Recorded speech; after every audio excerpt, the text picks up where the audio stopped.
Welcome to the Floral Shop podcast, where flowers and business blend seamlessly. Join our journey to uncover the secrets of elite event designers and get insights into the art of running a successful floral shop. Here is your host, Ziv Raviv. Hello and welcome to the Floral Shop podcast. Today with me is Elle Torres from the Rose Maven, all the way from Boston, Mass. Hi, Elle. How are you? Hi, I'm so good. Thank you so much for having me on this wonderful podcast. It's great to have you.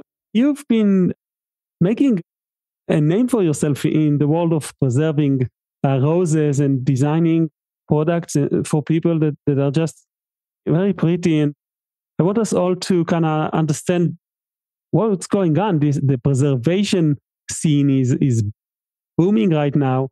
How did you get to think with preserved roses? Yeah, perfect. Thank you for asking that question. So basically, the preserved roses was not always the idea of the Rose Maven. This was something that sort of bloomed, pun intended, from an idea of having what was called mur de fleurs, which was supposed to be flower walls as backdrops for photos and things like that. As it happened, I was not able to source the volume that I needed for artificial roses. And upon doing some research, I had a friend of mine who said, "Hey, have you looked into preserved roses?" And I had heard of them through a big competitor, which I'm not giving free promo to, sorry. And so I had known of preserved roses before. And then I thought, okay, let me look into it.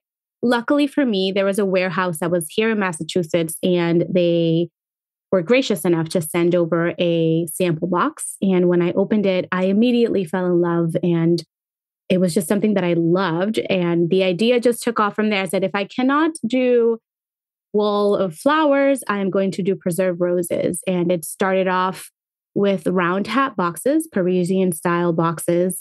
These roses were kind of placed in there for a while. This was back in 2019. The idea was still very unknown and very new to a lot of people. If you didn't have the name brand of the roses, you probably wouldn't have known what they were.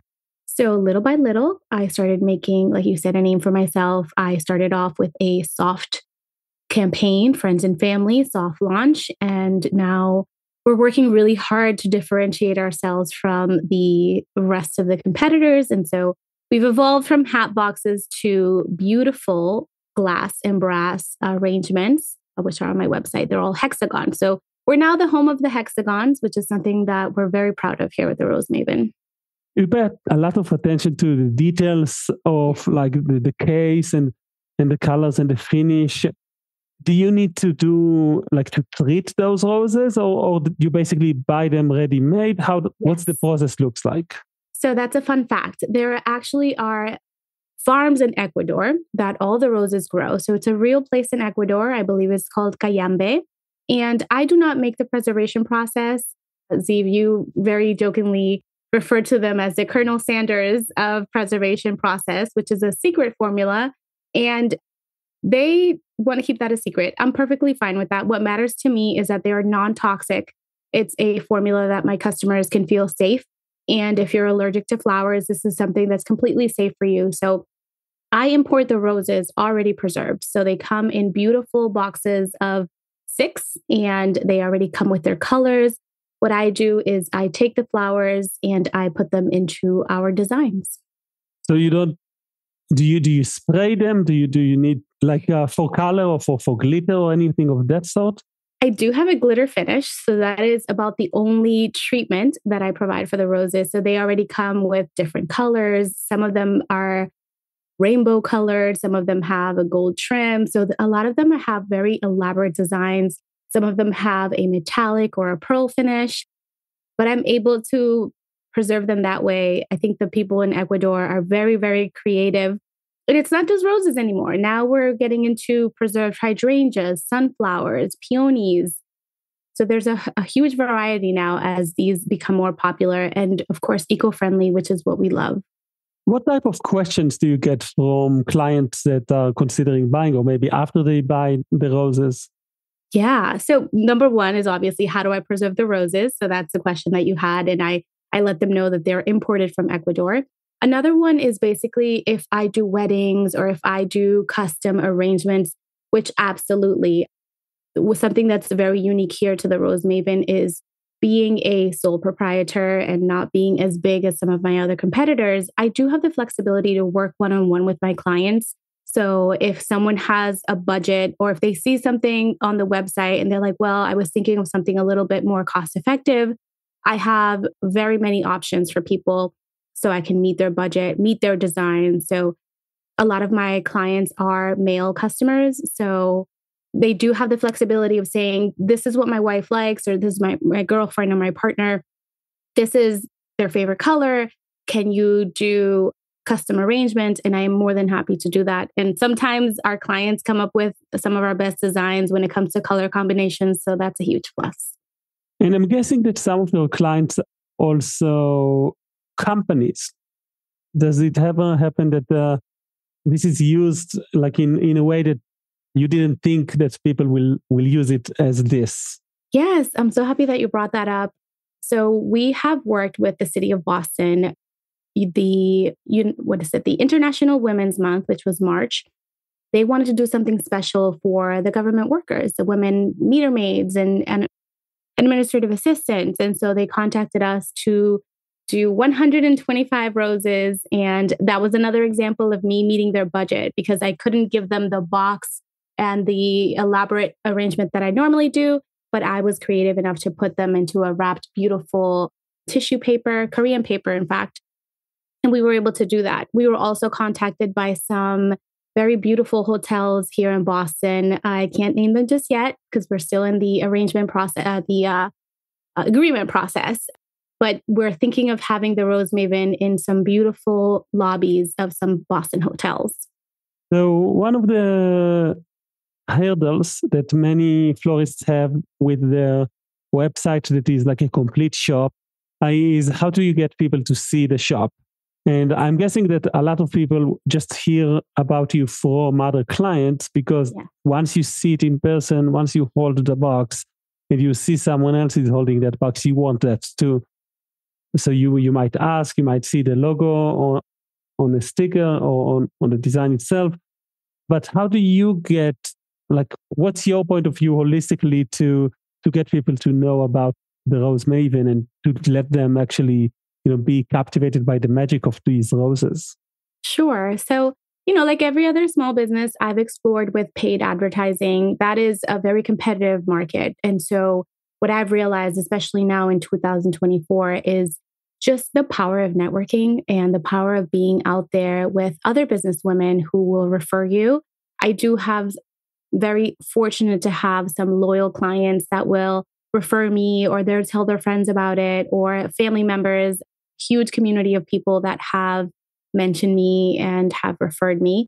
And so I'm taking full advantage of the word of mouth, the referrals, the networking. I've also, wherever I go, I try to have at least a photo or some kind of visual representation of what these flowers are because they're better experienced in person, like you said, Ziv. So either if I can't have one with me, I'll refer you to my website or some of my videos on social media. Do you still do events like decorate events with regular flowers, or do you now focus only on the preserved roses? So my main focus is preserved roses for the Rose Maven. There are some elements of natural flowers. It just really depends on what our clients are looking for or our partners. Just this past Friday, I was actually at an event which I got to be part of as a vendor, and they also had some fresh flowers in the display. So they very well mesh. So I had my display of preserved roses with our unique hexagon designs, but there were also some arrangements of fresh flowers. And thankfully, the preserved roses got most of the attention. How often do you use them as a centerpiece? Like, is it possible to actually use these instead of regular flowers for an entire event? Yeah. I feel like you've been part of my full weekend. So we actually got another opportunity by a beautiful community of women holding an event. So their natural florist pulled out and they contacted me to do some centerpieces. So the wonderful thing about this, we can customize. So I was able to work together with this team and come up with some of the colors that matched the aesthetics of their event. And we had beautiful mirrored vases that worked perfectly for their centerpieces. A lot of our clients also love to have them in their coffee table, in the makeup table, in the dining room table. And the great thing about these is that, I don't know if you've ever been at a dinner or some type of event where you have to kind of shift your body to look across the table. These arrangements are elegant, but they're also elaborate enough that you don't have to move the arrangement to look across the table. So they're very understated in that sense of the elegance. How often does it happen, if you know from your experience, maybe you're not actually there when that happens, but at the end of the event, if you've designed these as centerpieces, I'm just guessing that there's a bit of a competition going on at the end of the event where each table, there's someone that wants to take these home. Yes. And is that something that you kind of discuss with the client? Yes. Yeah. So I normally have an agreement that the client will have, or in this case, a partner. I do make sure that there's an understanding if something gets acquired or, for lack of a better word, stolen, or if someone walks away with them, then the client is responsible for the value of the flowers and the cost. I did have a few people that wanted to take them. I had to be very clear that these are available for sale and they were just provided as a sponsorship opportunity for the event. And so some people are like, oh, that's my favorite. I'm like, great. This is the link where you can get them. I love it. I noticed, like, from my years in the event industry, the centerpieces were always taken. Oh, in Latino communities, of course, everybody takes the centerpieces. Yeah, it's impossible you can't even argue with them. It's like, it's a physical done thing. Deal. Yeah. You just need to lose in advance. But sometimes it's actually an angle on the sales call. Like you could tell them, be sure that, like, you need to know, don't expect that you'll take them home with you. People are going to love them so much. Yes. They're going to take them back. I was fortunate enough this time around that my partner says, she was very clear, can we borrow your arrangements? And so that was an understanding from the beginning. So definitely borrow is the operative word. So if they're available for sale, but usually there's no problem there. I get to take them back. That's very interesting. So actually you could, like, use them in multiple events. You could go to different clubs or networking events or smaller events and just deploy your, like, just deploy the centerpieces, put them, arrange them, and then everyone are amazed and they take pictures and whatnot, and then you just take them back. So they do last a lot. Did you experience any problem with these, like faulty flowers or something like that? So that's the great thing about these. There's no water required, so they travel really well. They're nice and versatile. I try to make sure that I can swap out the roses, but yeah, of course, during handling, some of the event staff inadvertently handled the roses differently than I would. So what we experience is just a little bit of cracking here and there with the petals. I also have greenery that sort of sticks out, so it mimics fresh bouquet of flowers. And so, yes, of course, some of the embellishments may sometimes snap off or things like that. But I'm very lucky to be there at the event and just sort of monitor, make sure that if something happens, I can quickly fix it. I also bring little backups here and there of my filler flowers and the greenery. So if something happens, I can touch it up really quickly.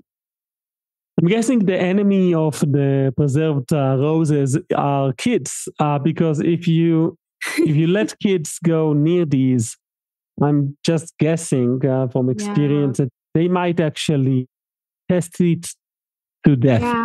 Yeah, they're very curious. Children are curious by nature. Some of the things we've experienced sometimes, they just want to pull on it, and because the flowers are usually adhered by adhesive, they will try to pull on the roses, and that's when you're gonna be like, please be careful with those. They're not to touch.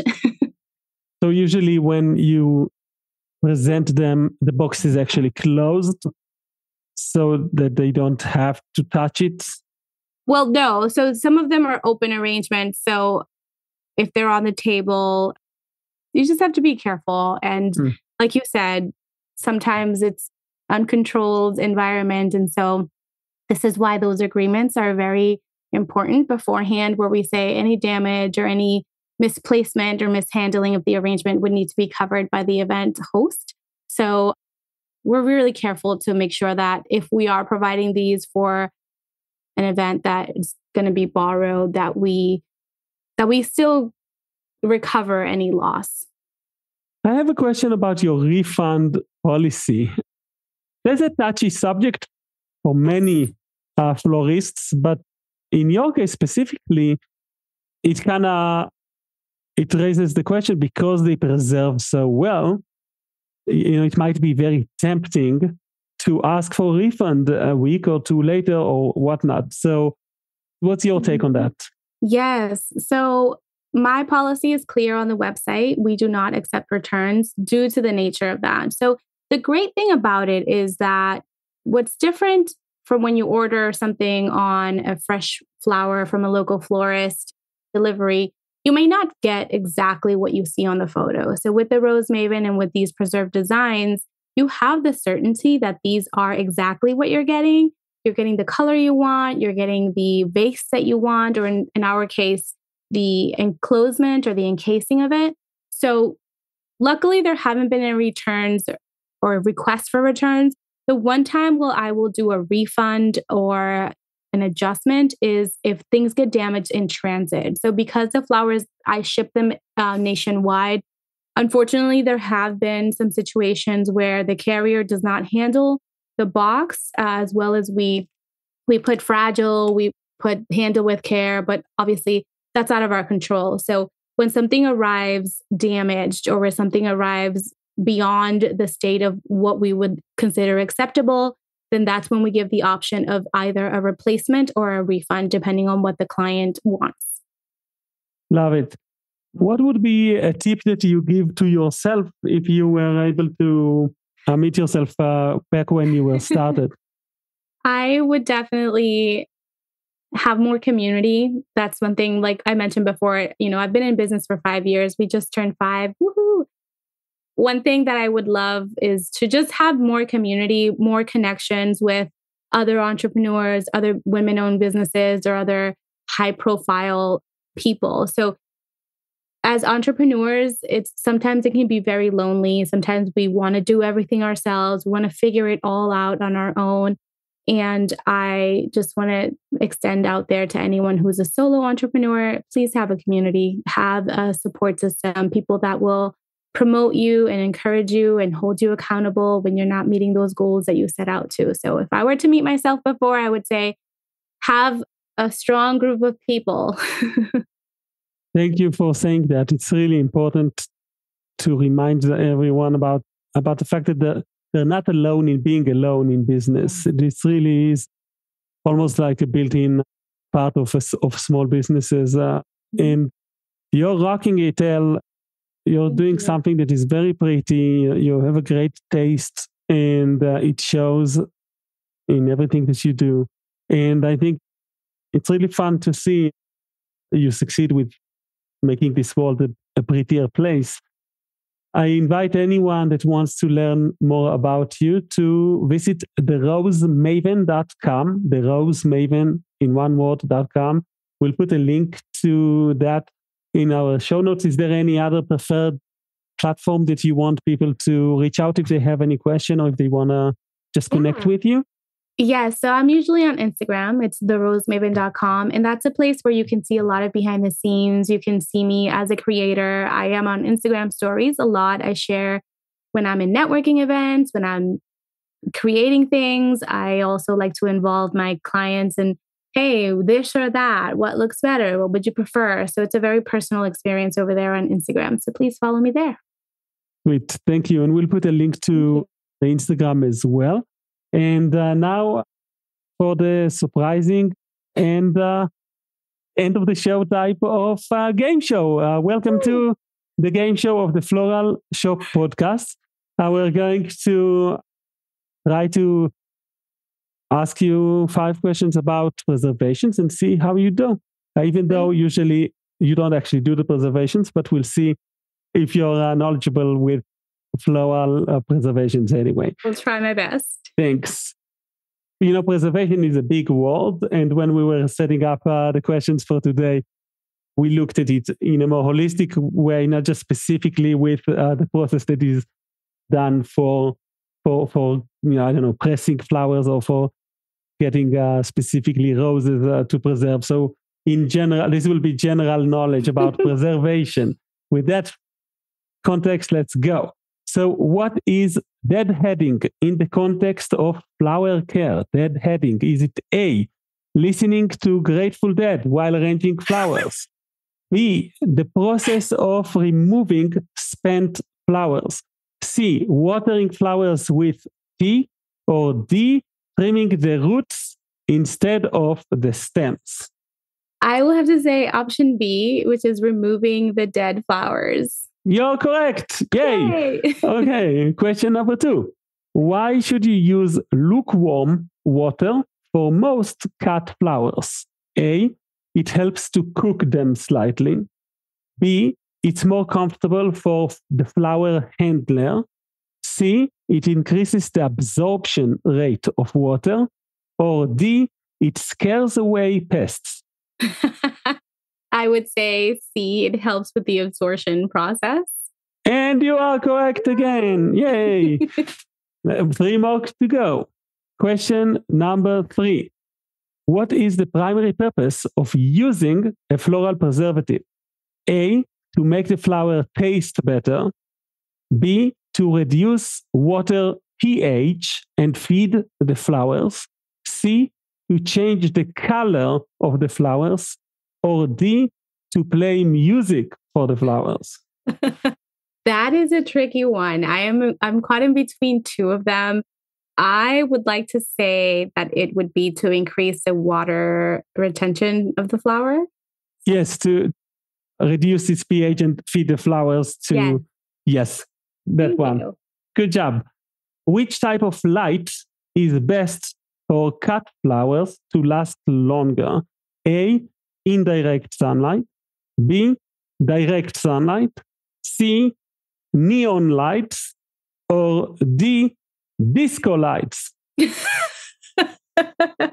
Okay, I'm going to go with indirect lighting. And you're correct again. Last question. How should you treat flowers with milky sap when cutting them? This is a tricky one. A, dip the end in honey. B, ignore it, it's not important. C, squeeze it like a stress ball. Or D, hit the cut end with a lighter. Ooh, this is a tricky one. Okay, I'm going to go with D, the last one. Hit it with a lighter. And that's what we were able to research too, although I've never actually heated a milky sap, treated the flower before with a lighter, but apparently it helps to kind of just stop them maybe from bleeding. Maybe to control a little bit of that sappiness, I would say. Yeah, I think it just stops the sappiness. Jennifer, Elle, you just won the prize of today's interview, which is that we are going to review your website and create a complete mock-up of your website of how we would design it if we had it all our way and if we have like creative freedom, and what will help you basically in conversion and sales. The design that we will create will be presented to you. You could take inspiration from it. You could cut it down into sections and build it in your own shop on Shopify. And it will be something that I think will be fun and educational, just to see some ideas on how to step up your already pretty website. Thank you so much. I appreciate that. Yay! Yay! So thank you, Elle Torres from the Rose Maven. And thank you everyone for listening to the Floral Show podcast. See you next week. Ciao. Thanks for tuning into the Floral Shop podcast. For more floral resources and stories, visit our website floralshoppodcast.com or step into our school at floralshopacademy.com. Don't forget to subscribe for our next flowery adventure. Keep blooming until we meet again.